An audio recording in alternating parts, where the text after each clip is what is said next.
할렐루야. 6월 18일 토요일 아까베 시간이 돌아왔습니다. 오늘은 사무엘상 26장 1절에서 12절 말씀을 통하여 여전히 추격하는 사울과 그러다 여전히 순종하는 다윗을 배경으로 하나님의 말씀 속에서 은혜 누리겠습니다.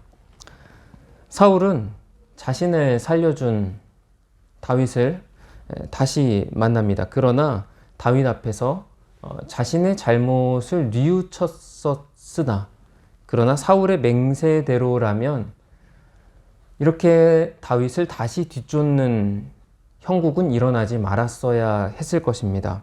그러다 10백성들이 사울에게 다윗이 숨은 장소를 알려주게 되고 사울은 다윗을 다시 쫓아 그를 죽이려고 합니다.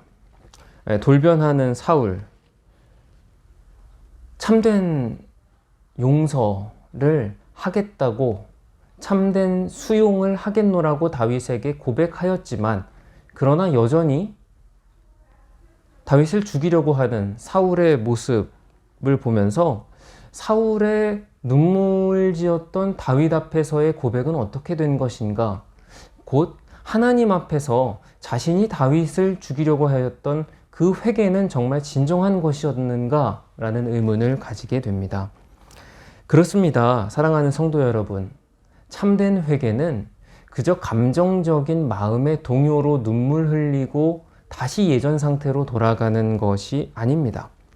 일시적이고 감정적인 후회를 넘어서 하나님의 말씀과 성령님께 의지하여 온전하게 돌이키는 삶입니다.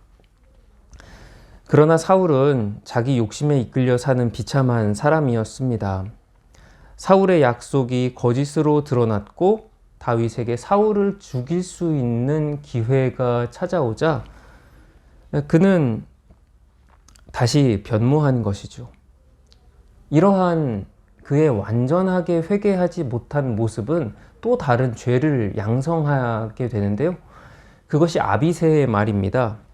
다윗의 부하 아비새는 이제 사울을 죽여서 그의 악행과 거짓을 심판하는 것이 하나님의 뜻이 아니겠냐는 곧 왕을 죽이자는 말을 하는 악으로 더해지게 됩니다. 사랑하는 성도 여러분, 우리가 참된 회개를 하나님 앞에 드리지 못할 때에 그 악이 다른 악을 눈덩이처럼 불릴 수 있다는 것을 기억하십시오. 그러나 다윗은 이번에도 사울에게 손을 대지 않습니다. 다윗은 고난당하는 것보다 죄 짓는 것을 두려워했습니다. 육체의 안전함보다 신앙의 양심을 지키는 것에 더 중요성을 두었습니다. 하나님의 뜻을 빙자하여 자신의 뜻을 이루는 것보다 더딜지라도 그리고 고생스러울지라도 하나님의 참된 뜻이 이루어지기를 기다렸습니다. 오늘 말씀은 우리에게 도전합니다. 우리는 사울의 모습입니까? 아니면 사울이 그토록 죽이려 하는 다윗의 모습입니까? 회개하고 다시 세상적 기회를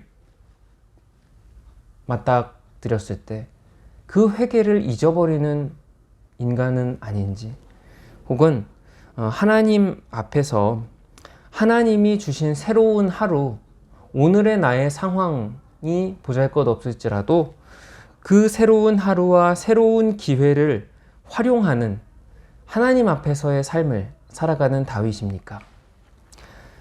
하나님이 주신 새로운 기회를 제대로 살리지 못한 사울처럼 되지 않으려면 어떤 마음을 물리치고 또 어떤 행동을 가져야 하는지 성도 여러분들께서 각자 생각해 보시면, 묵상해 보시면 좋겠습니다. 이제 오늘 아까베를 맺으려고 합니다. 다윗은 또다시 자기를 뒤쫓는 사울을 죽일 수 있었지만 그에게 손대지 않습니다. 누가 봐도 자신에게 도움이 되는 상황이었습니다. 그러나 다윗은 스스로 자신이 심판자가 되기를 선택하지 않고 하나님의 때를 기다립니다. 나는 하나님 나라와 하나님의 때를 기다리는 사람입니까? 나의 편안한 때를 위해 내 영달을 추구하는 모습을 버리고 하나님의 때를 잠잠히 기다리는 저와 성도님들 되시기를 예수님 이름으로 축복합니다. 함께 기도하겠습니다. 하나님 아버지, 여전히 회개하였지만 자신의 모습을 버리지 못하는 사울, 그리고 다윗을 추격하는 그의 모습, 그러나 또 부당함의 모습, 다시 쫓기는 인생이 되었지만 여전히 하나님을 신뢰하는 다윗, 두 사람의 상반되는 모습 속에서 우리의 영혼이 어디에 있는지 질문해 주시니 감사합니다. 조급한 마음으로 사울의 왕좌를 취하려고 하는 저희의 모습이 있다면 예수 그리스도의 보혈로 진심 어린 회개로서 온전한 모습으로 변화되게 하여 주시옵시고, 다윗의 마음으로 하나님 나라와 그 때를 기다리는 하나님의 충성된 백성들, 제자들 되게 하여 주시옵소서. 예수님 이름으로 기도합니다. 아멘. 오늘 하루도 승리하십시오. 감사합니다.